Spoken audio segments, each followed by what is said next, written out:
कर्क राशि के दोस्तों नमस्कार।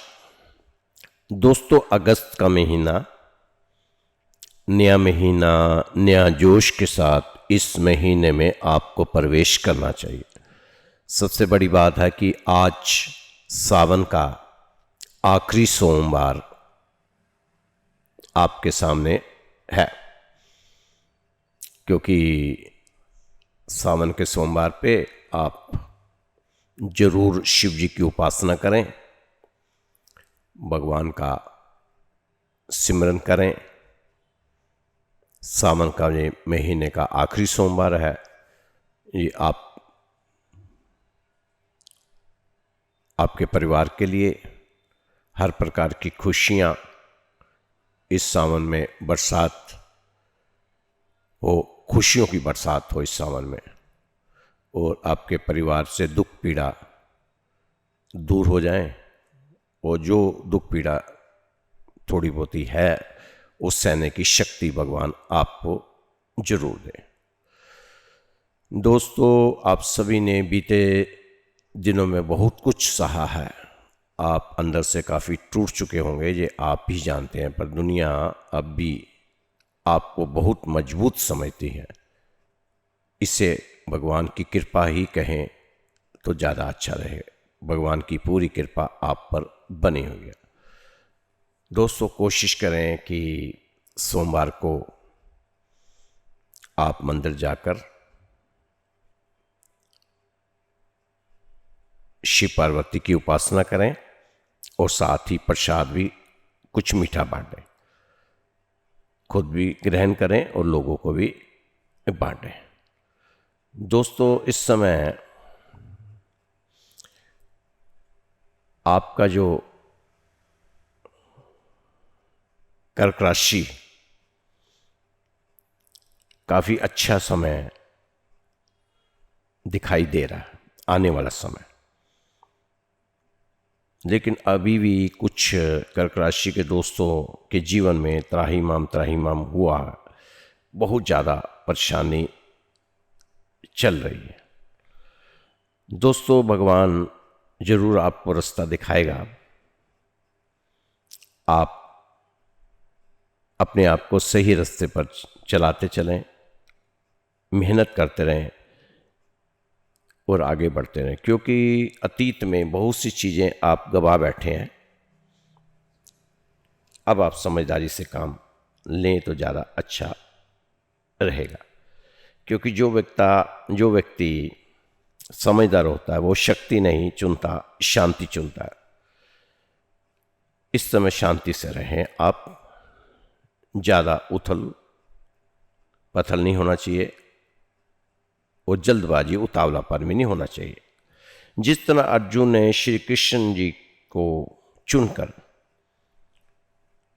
शांति चुन ली थी, लेकिन दुर्योधन ने शक्ति चुनी थी, तो जीत किसकी हुई? शांति वाले की।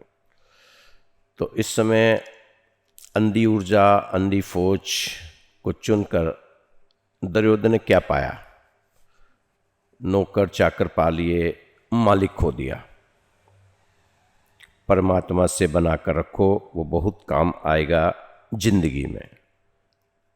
मैं हर बार यही दोहराता हूँ, कितनी बार दोहरा चुका हूँ कि आप परमात्मा से बनाकर रखो, परमात्मा ही आपके काम आएगा। लोग कहते हैं उस नेता से बनाकर रखो, उस ऑफिसर से बनाकर रखो, उस रिश्तेदार से बनाकर रखो, कभी काम आएगा। मैं आपको कहता हूँ परमात्मा से बनाकर रखो। आज तक आपको किसी ने नहीं कहा होगा कि भगवान से बनाकर रखो, कभी ना कभी काम आ जाएगा। आपके काम ना किसी इंसान से बनाकर रखने से होगा, ना ही आपको किसी भी रिश्तेदार यार दोस्त से। आपके काम तो भगवान से बनाकर रखने ही होंगे, और साथ साथ आपको कर्म भी करने होंगे। ये नहीं है कि सिर्फ भगवान से बनाकर रख ली, सुबह शाम पूजा पाठ करते रहे, अपने कर्मों को त्याग दिया ना। क्योंकि अर्जुन सब कुछ कर रहा था, कर्म भी कर रहा था, युद्ध भी लड़ रहा था, लेकिन भगवान की मान नहीं रहा था। आपको भी अर्जुन की तरह ही अपने आप को बनाना होगा। अगर आपके कर्म श्रेष्ठ हैं तो कोई ना कोई देवता आकर आपका काम करने चला जाएगा। ये तो आपको अब तक अनुभव हो चुका होगा। उस देवता की ड्यूटी हमारा भगवान ही हमारे कर्मों को देखते हुए लगवा देता कि इसका ये वाला काम बनवा के आओ, हुक्म देता है उस देवता को। तो दोस्तों, इसीलिए कई बार आपने देखा होगा कि आपकी नाउम्मीदी के बाद भी कोई आपका काम बन जाता, तो यह भगवान की ही कृपा होती है। प्रभु ने इस धरती पर हर कुछ अपने हिसाब किताब से बनाया हुआ है। एग्जाम्पल के लिए सूरज से धरती की दूरी प्रभु ने नाप तोल कर बनाई है। ये एक तोहफा है हमारे लिए। धरती और सूरज की दूरी करीब करीब 15 करोड़ किलोमीटर की है। ये भगवान ने इसे बहुत परफेक्ट तरीके से बनाया। अगर धरती की दूरी सूरज से थोड़ा कम या ज़्यादा हो जाए तो सारा जीवन खत्म हो जाएगा। कोई भी इस धरती पर जिंदा नहीं रह सकता। आइए समझते हैं, धरती की दूरी मगर थोड़ी सी कम हो जाए तो उस हालात में धरती इतनी गर्म हो जाएगी कि जहाँ जीना संभव नहीं, कोई नहीं रह सकता, रहने लायक नहीं रहेगी धरती। यहाँ टेम्परेचर इतना बढ़ जाएगा कि पेड़ पौधे जीव जंतु सब इस धरती में ख़त्म हो जाएंगे। धरती का सच पानी सूख पाएगा, सारा पानी धरती का सूख जाएगा। यहाँ तक कि समुद्र में भी एक बूंद पानी नहीं मिलेगा। कैसे जिया जा सकता है जल के बिना? और अगर धरती सूरज से दूर हो जाए तो उस हालात में धरती का तापमान इतना कम हो जाएगा, बहुत ज़्यादा कम हो जाएगा कि सब कुछ बर्फ़ बन जाएगा। यह धूरी पूरी धरती बर्फ़ की कई फुट मोटी चादर से ढक जाएगी। यहाँ जीवन जीना संभव नहीं होगा और जीवित नहीं रह पाएगा। सारा पानी बर्फ़ की मोटी चादर बन जाएगा। इसका मतलब है कि यह हुआ कि भगवान ने धरती और सूरज की दूरी को बहुत सोच समझकर परफेक्ट बनाया है ताकि हम इस धरती पर सुखी पूर्वक जीवन जी सकें और ज़िंदगी को एंजॉय कर सकें, अच्छे से फल फूल सकें। क्या हमने कभी इसके लिए प्रभु का, कुदरत का धन्यवाद किया? नहीं, कभी नहीं। हम तो अपनी रोटी, कपड़ा, मकान जैसे समस्याओं को ही निहारते रहते हैं। ये नहीं सोचा कि प्रभु ने हमारे लिए क्या क्या सोचकर इस धरती का निर्माण किया था। प्रभु आपको जीवन के सभी सुख देना चाहता है।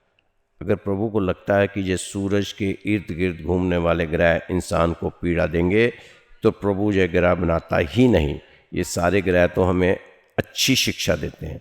इन ग्रहों का गुरु बृहस्पति है और हमारी जो जितनी है राशि है उन सब का गुरु है। और खुद कृष्ण जी ने कहा है कि ग्रहों में मैं बृहस्पति हूँ। तो दोस्तों, जो स्कूल का प्रिंसिपल टीचरों को आर्डर देकर काम करवाता हो तो वो स्कूल के प्रिंसिपल के बच्चों को तंग कर सकेंगे? नहीं। बहुत गहरी बात है। थोड़ा शांत होकर समझना कि यह सब हमारी ही गलतियों के कारण हो रहा है, क्योंकि बृहस्पति सबके गुरु हैं। तो बृहस्पति क्यों चाहेंगे कि किसी का नुकसान हो? क्यों ग्रहों को कहेंगे कि उसको नुकसान करो? वो नुकसान होने भी नहीं देंगे। भगवान ने इस सृष्टि में ऐसी कोई भी वस्तु नहीं बनाई जो उसके बनाए हुए प्यारे इंसान को दुख पहुंचा सके। सारा कसूर हमारा ही है। दोस्तों, इस वीडियो में कई बातें ऐसी हो जाती हैं, शायद आपको ना पसंद आए, लेकिन कई बार सच निकल ही जाता है। तो सच सुनेंगे तो आपका ही भला होगा। तो दोस्तों, ये महीना, अगस्त का महीना, आप कुछ अपना टारगेट लेके चलें, अपने कुछ लक्ष्य साध के चलें कि मैं इस महीने पे ऐसा करूँगा, ये करूँगा, वो करूँगा। वो आपने सोचना है क्या क्या करना है। तो लक्ष्य होना आपके पास ज़रूरी है। कोई भी चीज़ अगर आपने करनी है तो पहले लक्ष्य को बनाना होगा, फिर उसको साधना होगा। तो दोस्तों, ज़माना आज ब्रांडेड चीज़ों का है, आप भी इसे इस्तेमाल करें। होठों के लिए सत्य, आवाज़ के लिए प्रार्थना, आँखों के लिए दया, हाथों के लिए दान, हृदय के लिए प्रेम, चेहरे के लिए हंसी और बड़ा बनने के लिए माफ़ी। लोग अक्सर शिकायत करते हैं कि भगवान ने फूलों के साथ कांटे क्यों बनाए। क्या ईश्वर को धन्यवाद नहीं देना चाहिए कि उन्होंने कांटों के साथ फूल भी बना दिए?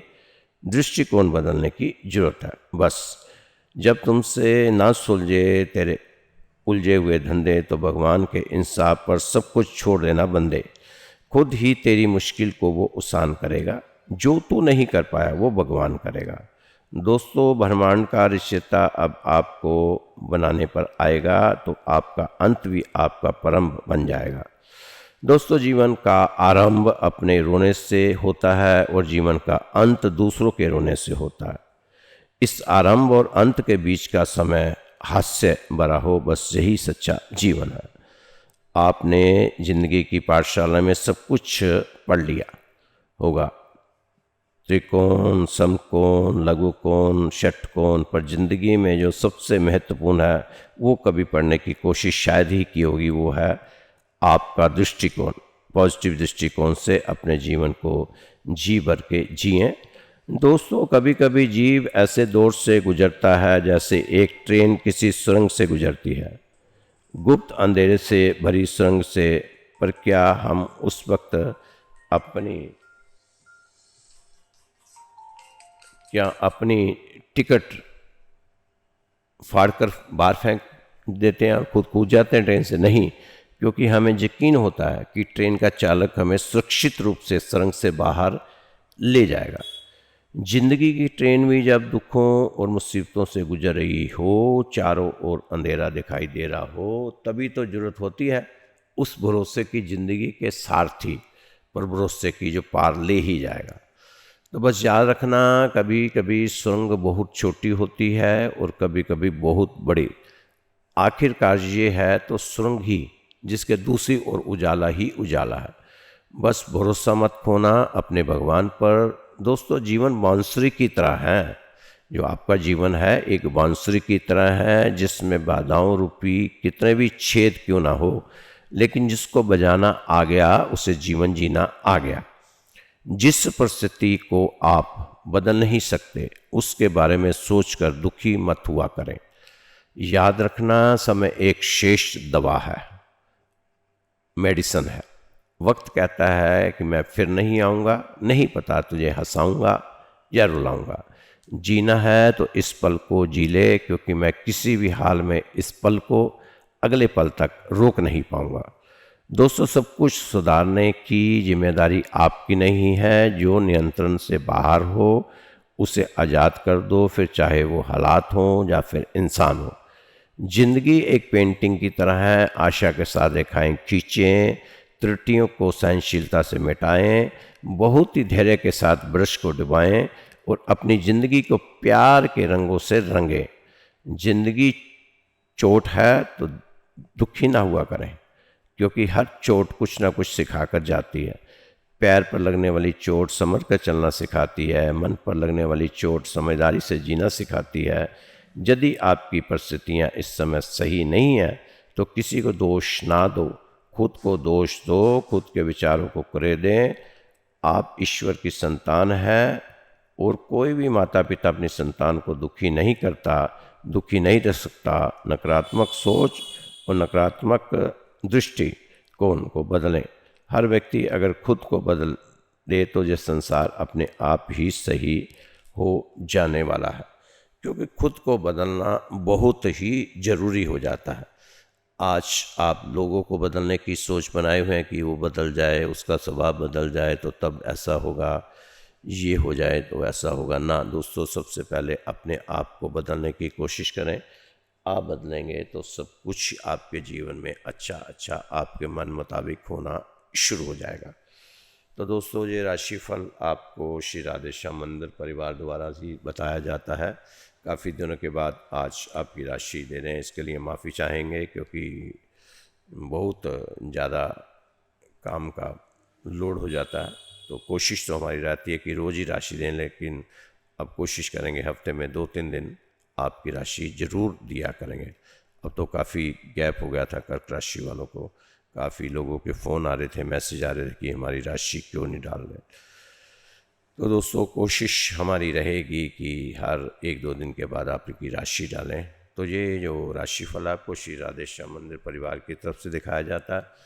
आप भी अगर कुछ अपनी जन्म पत्रिका दिखाना चाहते हैं, या अपने ग्रहों के बारे में पता रखना चाहते हैं, या कोई उपाय के बारे में बात करना चाहते हैं, या फिर जिन लोगों को कुछ समझ नहीं आ रहा, बहुत परेशान है, हर तरफ उनको लग रहा है कि रास्ता नहीं मिल रहा, तो उनके लिए है कि वो हमारे मंदिर में अरदास लगाएं, कोई ना कोई रास्ता उनका दिखाई देगा।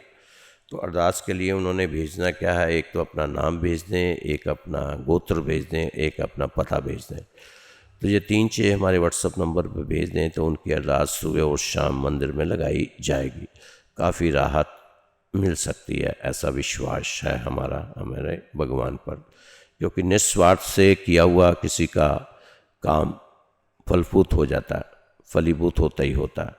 तो दोस्तों मेरा नंबर नोट कर लीजिए 9315336907, 9315336907।